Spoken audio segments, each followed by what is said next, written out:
Hi and welcome. My name is Stacy Kendi and I run Holam, which is a food blog where we prepare very delicious meals and also do the deliveries.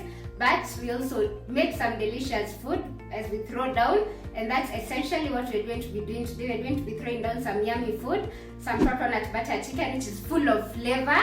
So yeah, karibuni and let's begin. First, we're going to put some bit of vegetable oil, which will enable the chickens and the spices stick together once we pour in our spices. Then some bit of ginger and garlic paste, just about half a teaspoon. Then next we're going to add in our spices. We have turmeric over here, some bit of chili powder, but if you like something very sweet, spicy, you can add more chili, some paprika. We also have some bit of thyme, which is dried, and then some bit of garam masala and some black pepper. So we're just going to add all of it inside. And then next, our maziwa mala or buttermilk. So once we add everything together, we then mix it up. So once done, we're just going to cover it and let it marinate for 30 minutes. And then we begin our cooking process. We're going to add some cumin seeds next after our oil has heated up, just slightly, not too much.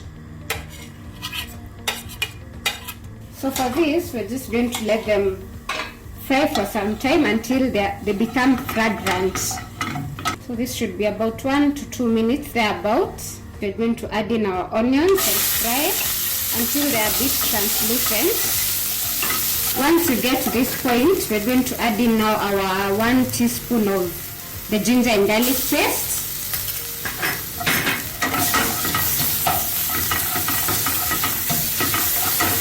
And then some bit of our dhania stalks, just the stalks, not the leaves. We're now going to add in our marinated chicken and let it fry for some time until it's a bit cooked. Going to add some bit of water so that it helps it not to touch the bottom of the pan. Just very little, you don't want an ocean of water. So this should be about after 3-4 minutes. Our chicken is halfway cooked. So remember, this is chicken breast, so you don't need to leave it for too long since it's already soft and tender. So once this is done, we're just going to add some bit of our butter, just like half a teaspoon or 1 teaspoon of it,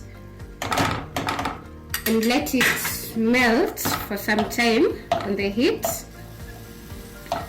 So this enhances actually the flavor of the meal. Remember at the beginning we added the vegetable oil, so right now we have added the butter to enhance the flavor. Next we're just going to add some bit of the red and yellow capsicum.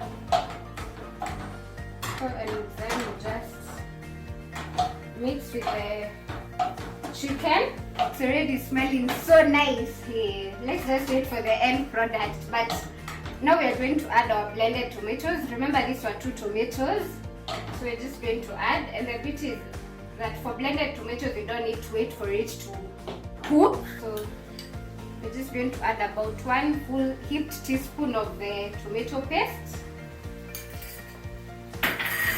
and mix it in. So now we are going to add in our spices. We have our cumin powder over here. Then remember at the beginning we added cumin seeds. So then our garam masala, some turmeric and some black pepper. So we're just going to add all of it inside.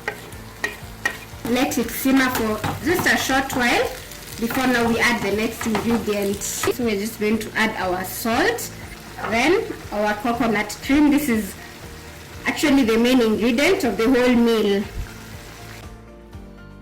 So you're just going to let it simmer and thicken for some time. We're just going to garnish with some dhania leaves at the end.